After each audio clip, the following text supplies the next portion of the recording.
So welcome. This is the January Leaders Lab for the theme of living with intention. And welcome to the people who will be listening to this on the YouTube channel. I'd like to start with the wonderful quote by Howard Thurman, which speaks to me about intention so much. My high resolve. And we might want to mute a little bit. We're getting some feedback. Sorry. No problem. Keep fresh before me the moments of my high resolve, despite the dullness and barrenness of the days that pass. If I search with due diligence, I can always find a deposit left by some former radiance. So, January 2022, to prepare you with living with intention. First, I'll do a few minutes of overview, then we'll do challenges, opportunities, and takeaways. And really, I open that up to any challenge, opportunities, or takeaways as well. Since we're in the middle of December, there might be December challenges, opportunities, and takeaways too. Okay, so what we wrote were 5 sessions for January. The very first Sunday, as you may have already noticed, or maybe not, is like the day of New Year's Day or the day after New Year's Day. You're right on top of all that celebrating. So instead of a full session, I wrote it takes empathy, which means living with intention takes empathy. And I'm suggesting the thing called Intergroup Monopoly, which is a game everyone could play. And that's something we always did, right, on those sort of weird holiday Sundays. Let's play a game. But if you play Intergroup Monopoly, or the one I wrote for younger children, which is called Unfair Candyland, which I winced, but that's the whole purpose. You can teach a little bit about how gaining empathy for living with inequality can cause you to develop an intention. So that's that first session. It takes empathy, which is the activation of our intention. The second lesson is it takes passion. Passion is the activation of our intentions. And we'll go into this more in a minute. Living with intention takes passion. Passion is the driver of intention.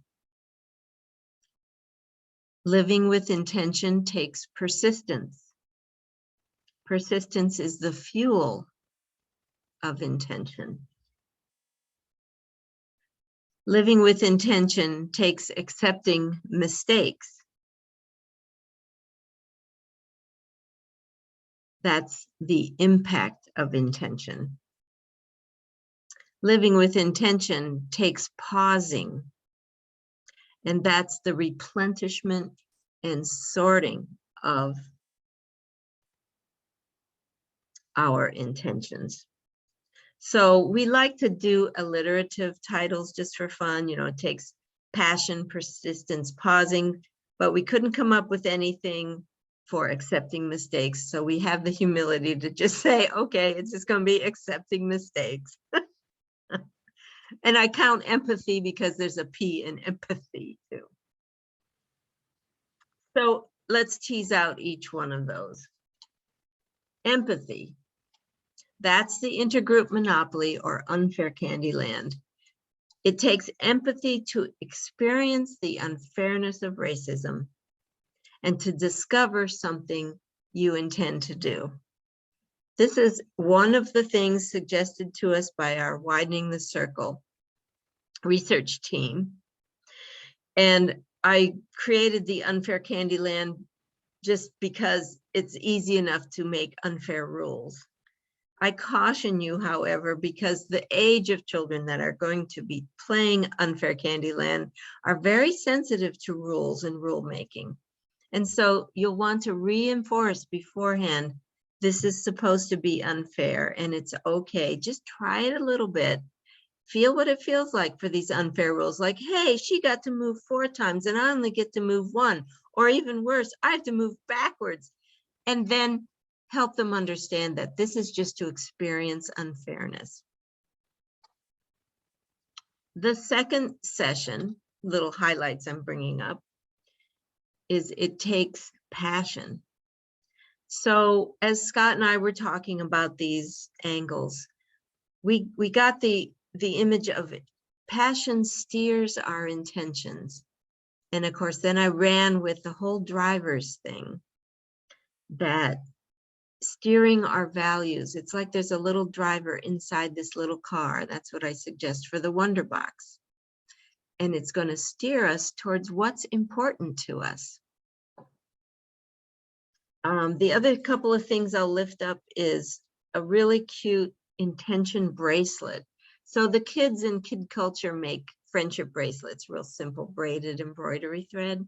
If you put a heart on it, we could call it an intention bracelet and have something concrete to remember their intention by. Think of the game when you're doing this steering analogy. Think of the game red light, green light. Keeping on going and keeping stopping. Then I wanted to note the widening the circle research team also suggested a book called The Water Protectors. And this is the angle of, here's some people who are really living their intention.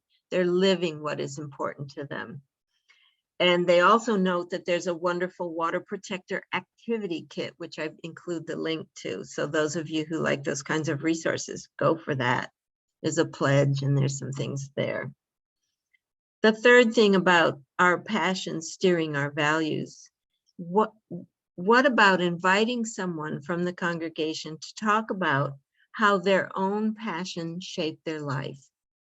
I'm thinking about, for instance, Peace Corps volunteers. How did that shape their life? I'm thinking about a musician.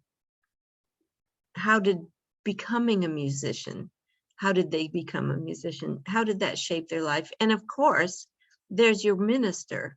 Those are people who have a passion and it's changed their whole life. So that would be a really interesting dialogue to share with the children. The third lesson is on it takes persistence. So if you think about it, intention is like learning a musical instrument. And that might be an analogy you can do with the children. It takes a lot of persistence. Many 4th, 5th, 6th graders, even 3rd graders are taking that music lesson, aren't they? Learning how to practice, learning what happens when they don't practice. And their teacher comes to them and they're like doing the same thing. Of course, I never did that. Or memorizing something. So the Wonder Box is, I think I can. Guess what? The little engine that could. I don't suggest reading it to the 2nd through 5th graders because I'm pretty sure they'll be familiar with it. But to remind them of the persistence of that little engine, I think I can, I think I can. It's like a mantra. The actual story for the persistence 3rd session is Higgins, Dropped with a Dream.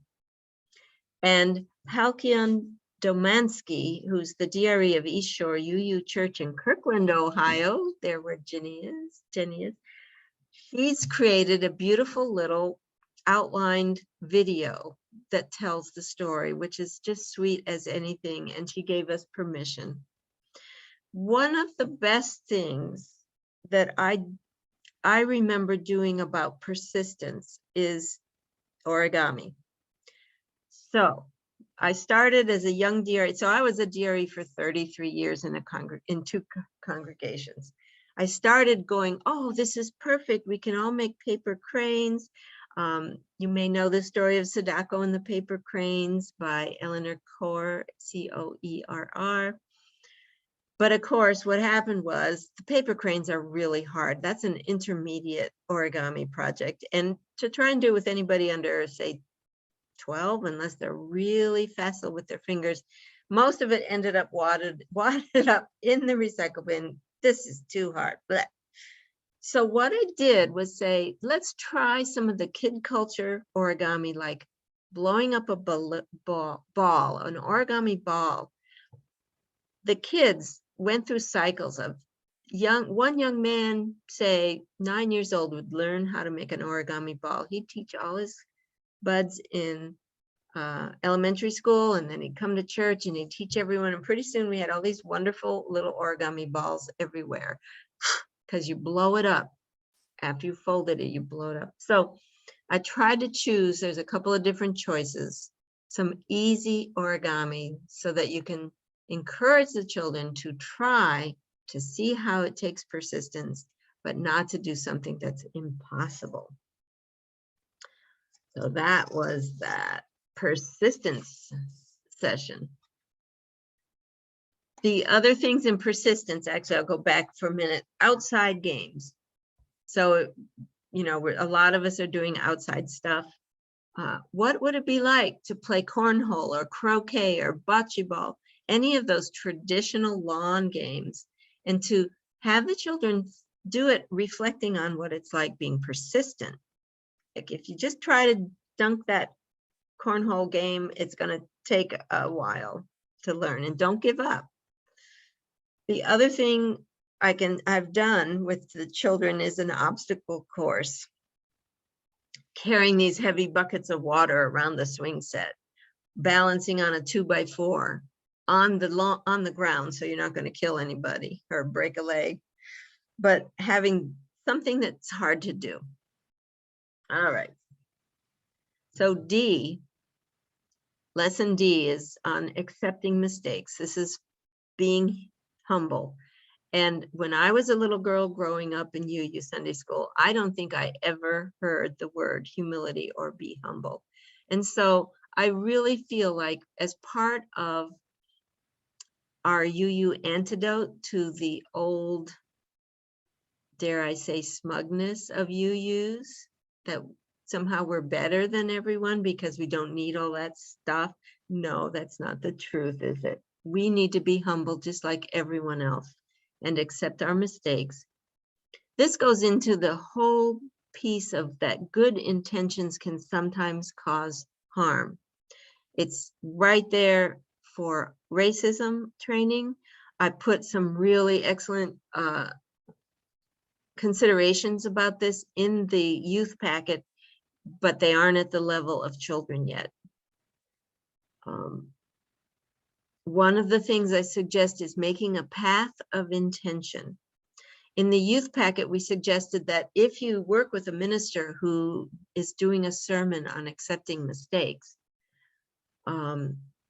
maybe the kids could make a path outside and the congregation can come out and walk this path. This is a path lined with cobblestones, and on either side there might be rocks with the words of Samuel Beckett on it. The words are ever tried, ever failed, no matter, try again, fail again, fail better. Imagine what it would be like. Or if you have a labyrinth, you know, put these stones in the center to walk in. I really like the way that those Samuel Beckett words fit our accepting mistakes. And then the last lesson is about pausing to give us a time for the replenishment and the sorting out of what is important to us, what our intentions are. Oftentimes when we're rushing, it's just a little hard to find what is important to us. So I use the analogy in the Wonder Box of dropping anchor. And I think that came out of our brainstorming session, Jenny and Sam. So thank you for that.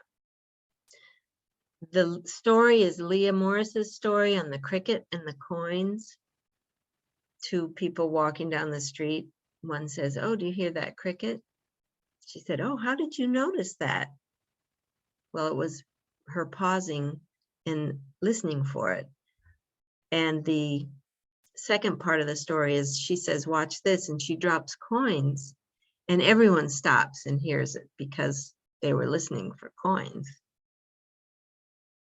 There's also a take 5 meditation where you trace your finger and take a deep breath for each time you trace the finger around.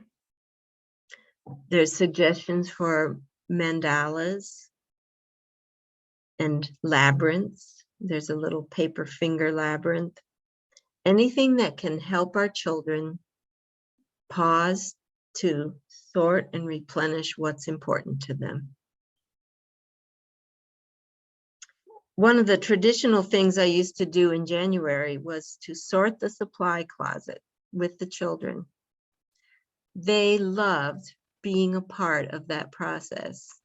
So I'd have a table with all the dead, we called it the dead marker table.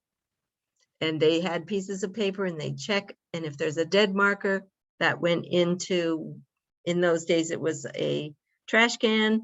Now I understand there's ways to recycle dead markers. I don't know personally how to do that, but I've heard of that. There was the paper sorting, you know, with all the construction paper where the browns are with the greens and the blacks, and they'd sort them. It's a very meditative process, as well as being empowering, so the children would feel a part of the program. Sorting all the supply closets. And then there's that bag of googly eyes and pipe cleaners and pom-poms that got put together after some project. Again, sorting. And the older children would label things for me. It was a lovely meditative time together.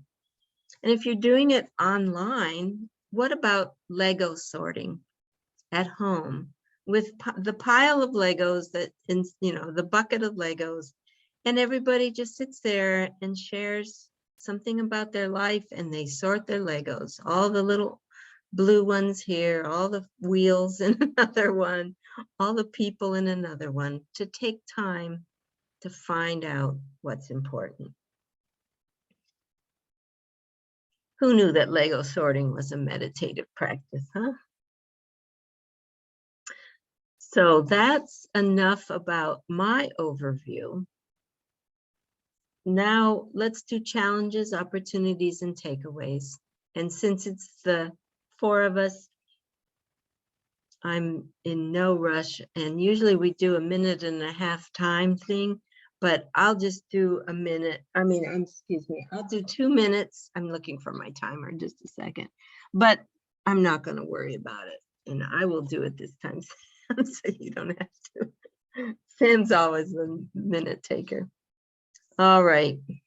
So what's happening here in December looking into January that are challenges? And Jenny, you want to go first? So as tiring as December always is, I always really enjoy it too, because and right now it feels like as some of you know, Dave, you don't know what our building, not only is it pandemic, but our building's under a complete renovation. So everything is in a box somewhere. And the date keeps getting moved back. We're now to January 21st. So, and we were going to have our building rededication on January 30th with dignitaries and such. So we've had to postpone that. And so that is, you know, the challenging parts are just along with all of the, well, what do we do about concerns with COVID and all of these things? We still have not gathered yet. So at all, other than some small groups. Really, I guess we had an outdoor Halloween thing. So I concocted in August a crazy idea for a winter festival outdoors in the parking lot, which seemed like a good idea in August.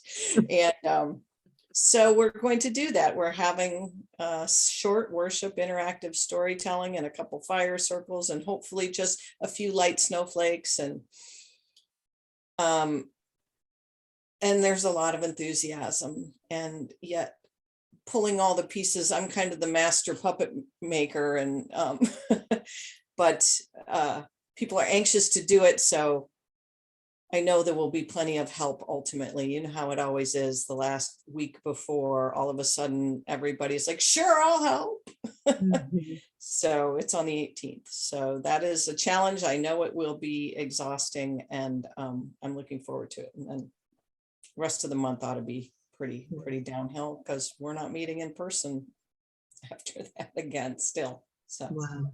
it's challenging keeping people's spirits up. So hopefully this will be, because the building went into construction March 1st of 2021. And we Mhm. thought we actually thought it might be done in September. So, and Mm. that's Mm. All right. Well, I will follow up because our building was scheduled to have a reopening right around the time the pandemic started. We had just finished some interior renovation. And so that's been put off. It's scheduled now for January 2nd. And this fall, despite all the interior work that was done, and most of the congregation hasn't, well, they're starting to see it now because we've been in person with worship since mid-November. Mm. So those who had forgotten what the interior looked like are coming back and saying, oh, gosh, it's different, and that sort of thing. But a fire escape on the exterior has fallen off the building. We have a short second story, whatever, and so a couple of our classrooms in the upper level are now not off limits and not being used. So, but it's okay because our RE program has shrunk a bit for the time being. You know, we've began the fall outdoors and have moved indoors since, like I said, mid-November. And the challenge, I think, was just kind of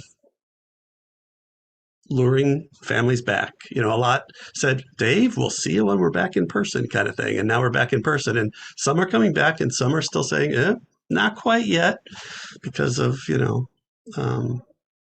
the COVID stuff that's going on. So I think the challenge right now is just, for me, it's just enlisting the volunteers to help make the program viable and sustainable. So it's I'm doing a little bit more direct with the kids, which I love, than I would have hoped. But we've gotten a couple of new families to join and sort of rejoin who have been gone for 5 years or more, and so there's lots of glimmers of hope. We had a new child dedication, which ran the gamut from 3 months old to 15 years old.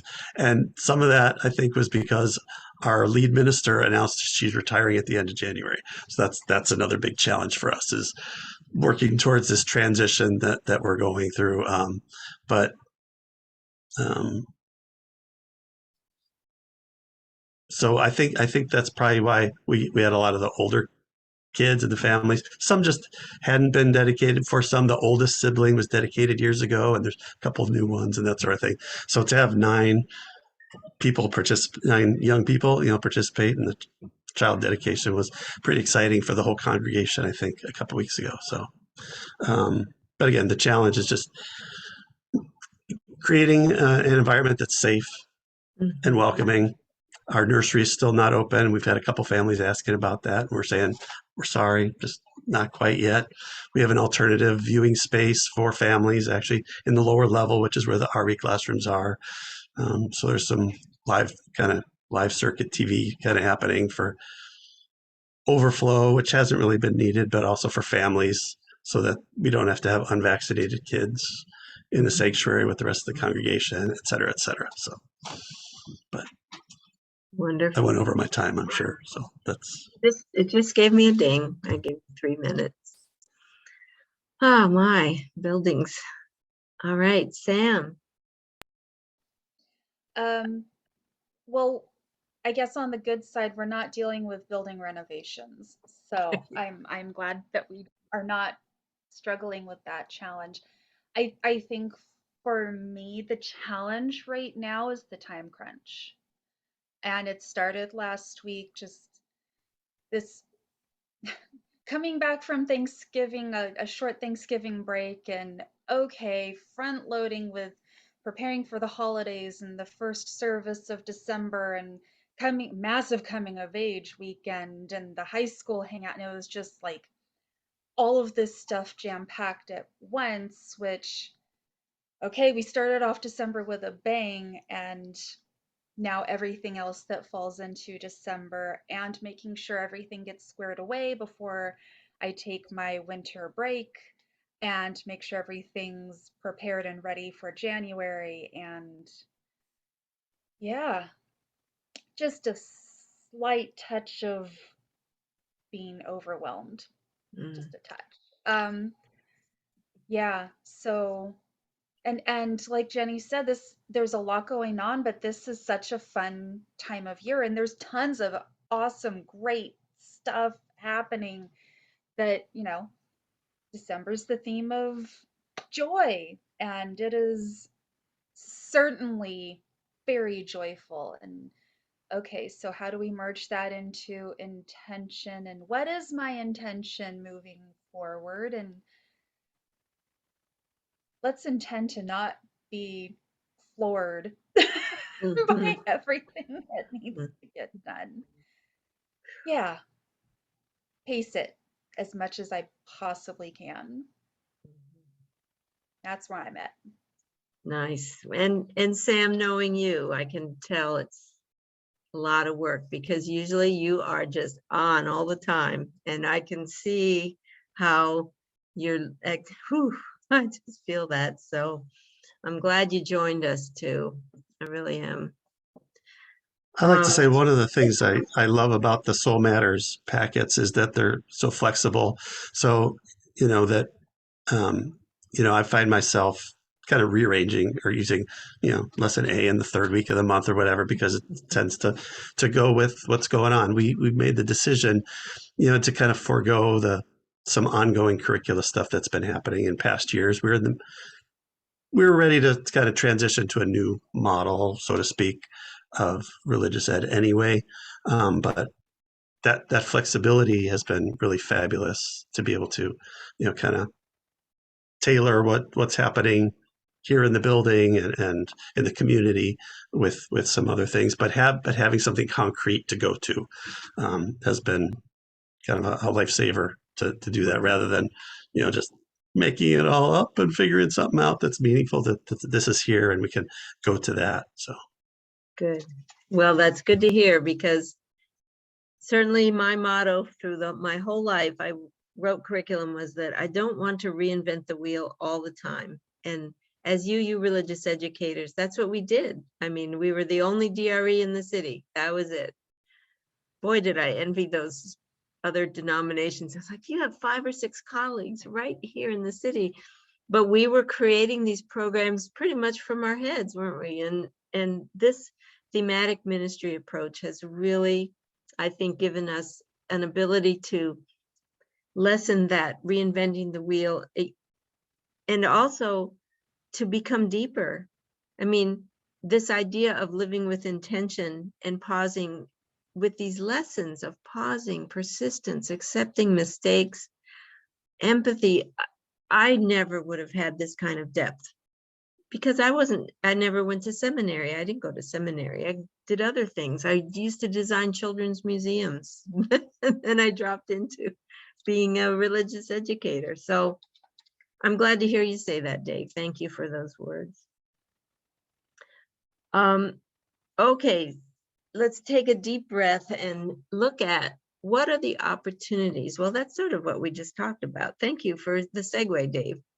The opportunities for living with intention, the opportunities for whatever themes, whatever is going on.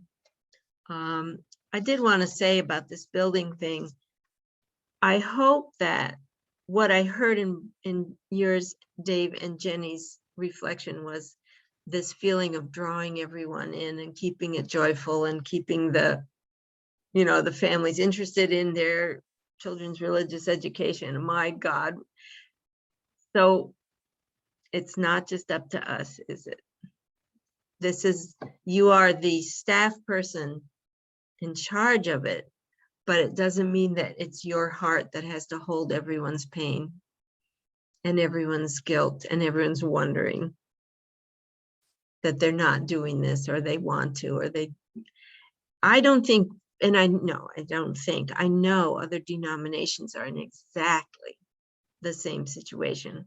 When I go out on the web and I read about the staffing problems and the families have disappeared and all this, it's the same profile everywhere. So I want you to keep a light heart. Keep a light heart. Because it's ultimately the community that will draw people in, every single person. We don't rely on a charismatic minister or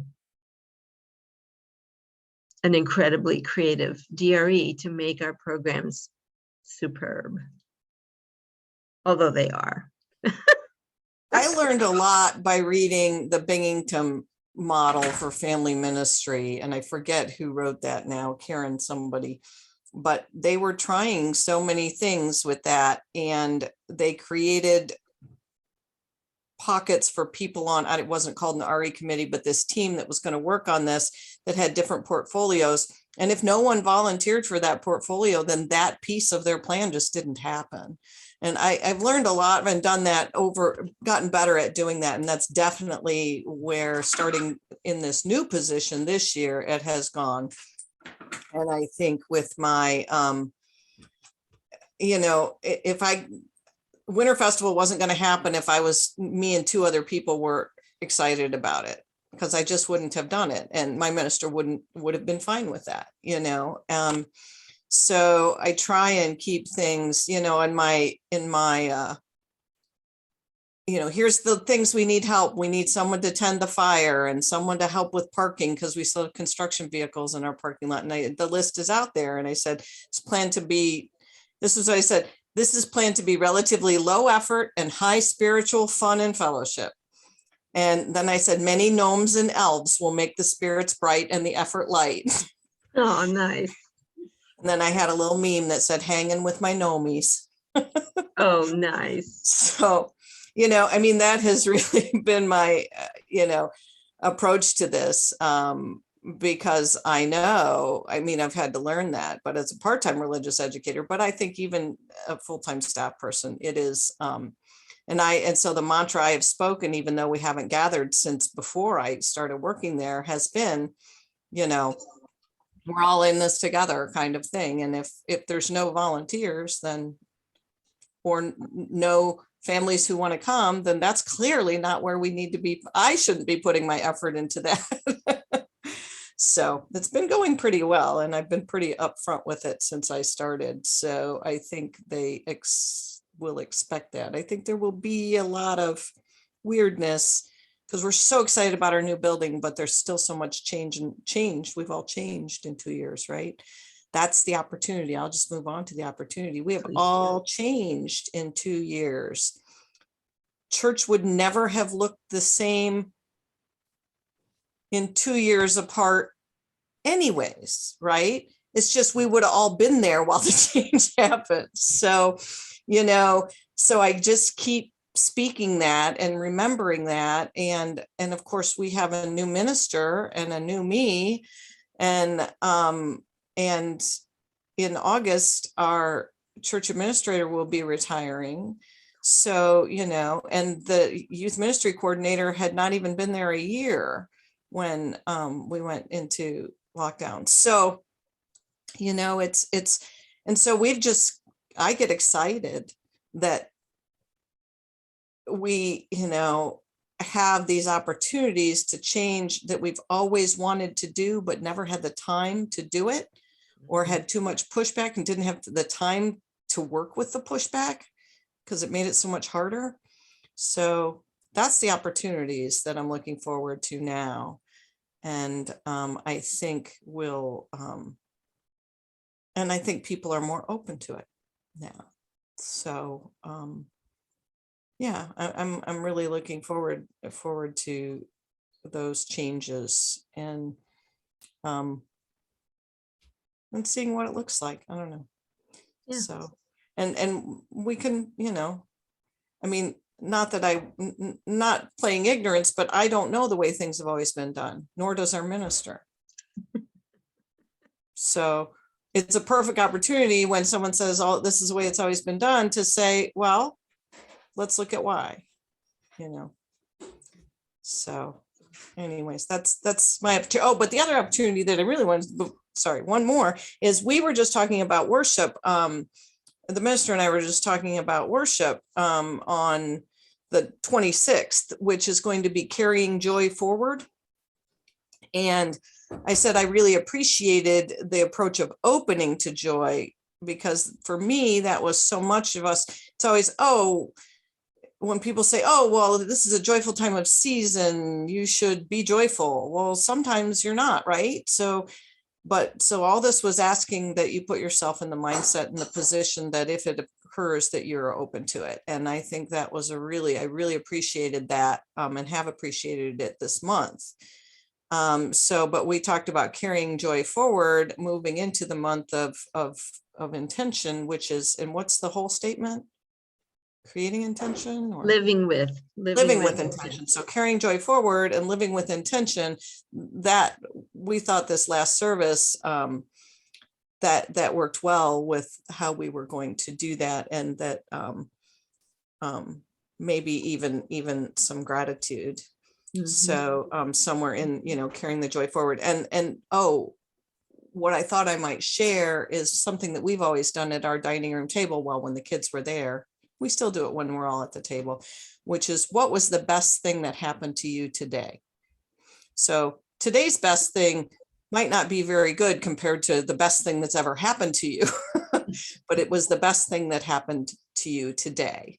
And to acknowledging that, and that's an intentional acknowledgement that's what happened today. So I thought we would carry that in something. So nice.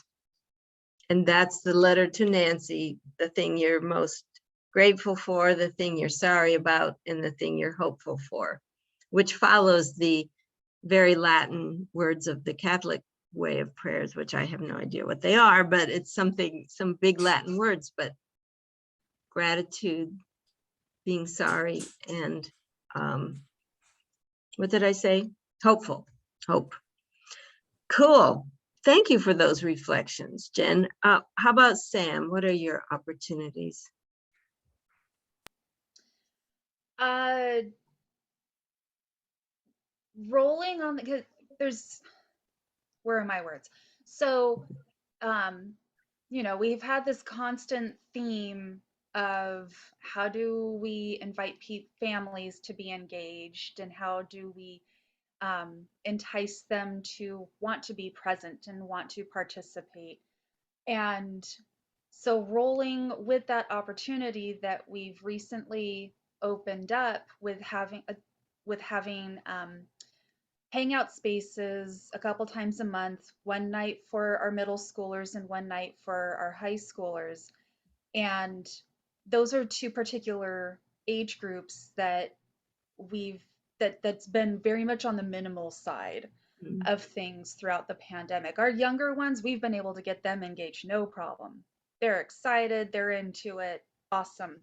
But our older ones, it's been very difficult to find ways to get them engaged. And these hangout spaces are proving to start off very successfully, which I'm like, yay! So that's really an opportunity that I want to continue on, in continuing to provide these spaces, and the opportunities around that with renewing friendships, creating newer friendships, remembering that our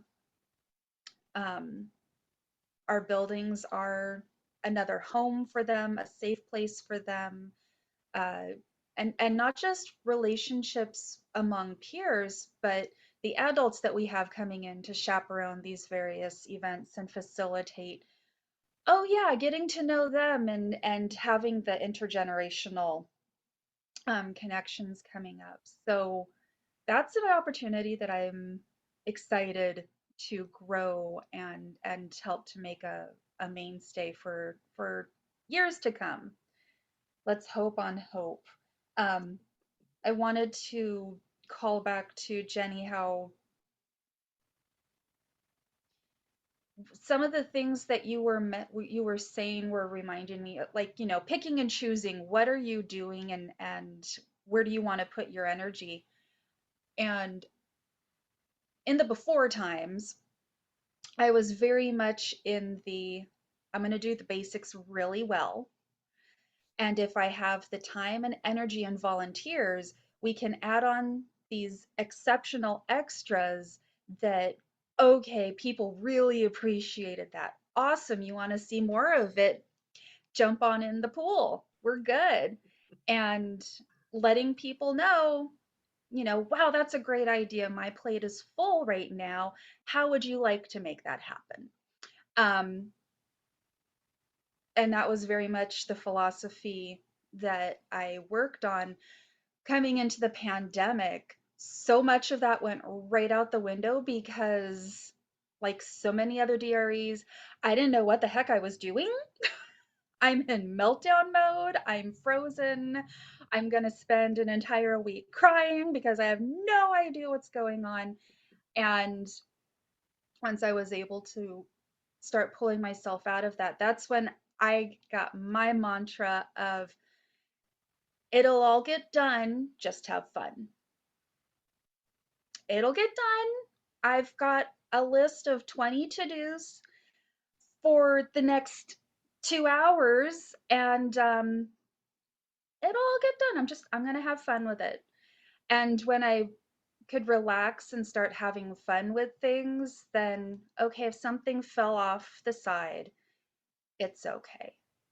And if I can have fun with it, then other people can have fun with it too. So it's all getting done. 90% of it's getting done. Mm-hmm. And I'm having fun while it's getting done. So let's go with the intention of carrying that forward. Yes. Yes, I like that. Thank you. Dan, any words of opportunities? You started us off, but I thought I'd revisit it. Yeah. Just I appreciate those, Sam's words about, opening to joy, right? Enjoying what's there, which is great. And I think that's been that, and also the kind of being more intentional and slowing down here in January, I think is a really good thing. I think the opportunity that comes from being in this kind of late stages of the pandemic and that sort of thing is that there's I'm hearing a lot of appreciation for what we are doing, and I'm not alone, I'm sure, about dreaming all these, how great things could be. But then there's the reality of the time and the people and the circumstances and that sort of thing, which end up not making that possible. But just being able to take a deep breath and be with those who are here and creating those quality relationships and experiences and hearing the appreciation for that it's been a good reminder that we are enough, right? So and some of the things I'm looking forward to here in January are I was a public school teacher for years, and it took me a long time to learn that it's okay not to have all the answers, to just put the question out there, and everyone can just sort of ponder on that question or that challenge, and it doesn't have to be solved right now in this time. It's also part of the whole, anti-racism, white supremacy culture conversation, right? Is there's not this urgent need to solve everything right now and efficiently. It's more important to have the relationships and to work on it together.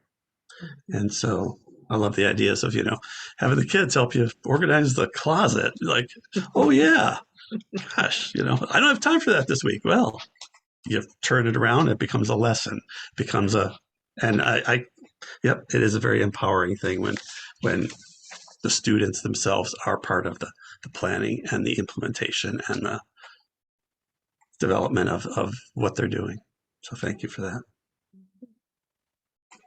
And in the 10,000-foot level of what we're doing in Soul Matters, it's the connections that will help solve the problems in the world, isn't it? And it's the disconnection between our inner selves and our community and life's gifts and joys that cause so much heartache and heartbrokenness. So thank you for bringing that around. I just wanted to reflect back on Sam's comment about the Hangout Spaces. Several congregations have given me feedback that if anything for them, the high schoolers were the Zoomers. They were so enthusiastic about it that is the age group for them that was most successful. And one of our youth packet research team, the young man Thomas Frary Jenkins from Cornwall, England, I got to Zoom him. He started what they called a bad coffee club as an 18-year-old. And really it was gaming. The kids loved the online game, but what they did, which was the genius, sounds like your Hangout Spaces is the same, is they had a standard opening and closing that offered insight and depth and reflection. So they could build the friendships, they could build the understandings in between the gaming section of it. In addition to having a really catchy name, the Bad Coffee Club, I thought that was cute. I don't know if they drink bad coffee together or what, but the Bad Coffee Club was good. It rang in my head when you were talking about your Hangout Spaces. And then the ongoing theme of lightheartedness to get us through and to help us be a non-anxious presence for our people is so important. My most exhausting times, I think, were when I felt like I was the only cheerleader and I was out there with my whatever, trying to keep people's enthusiasms, and they just were looking at me going, ain't gonna work. And that's when I started transitioning, just like Jenny did, to, okay, I guess it's not only my vision of what can happen, it's their vision, and I am the enabler. And so if I need to grease the wheels and say, guess what, you probably do have a vision in there someplace of what you think religious education is all about, or what you think being a UU in community is all about. Let's find out what that is, because sometimes they don't even know. They're just going to church. I want to go to church with my family. But when we say yes, it's the connection to our inner selves, it's the connection to our community, and it's the connection to life's gifts and joys. They're like, oh yeah, that's what it feels like. I'm disconnected from those things, and my UU community can connect me to those things. Suddenly it gets a lot more powerful than just going to the social club. That's why I like doing thematic ministry. All right, last comments, just a few comments. Something you're going to take away from our conversation, or something that pinged in your own head. And Dave, why don't you start out with, because you started saying something like that in your last comment. I'm going to take away the reminder that it doesn't all have to be created ahead of time, so that the we'll set up the environment so that those of us who are here will create what we create together. So that'll be it. All right, thank you. And Jenny. What he said, he said that well, because that is, it's not my job to lure people back with candy and balloons. Hmm. And so for those of us, I mean, who are here, it's important to look at the people who are there and not keep looking over their shoulder for the people we were hoping come in the door behind them, right? To honor the people that are actually there. and we'll do it together, and then maybe it'll look good and they'll tell their neighbor at the grocery store. I don't know, but that is definitely and for me that is important to remember, because I don't like reinventing the wheel every 2 weeks like we do right now, and I'm tired of it. So remembering that, I think, will help me with that frustration. Nice. Thank you. And Sam? Yeah, being present for those who are present. I'm down for that, Mhm. definitely. And I will hope that others remember or we catch their eye.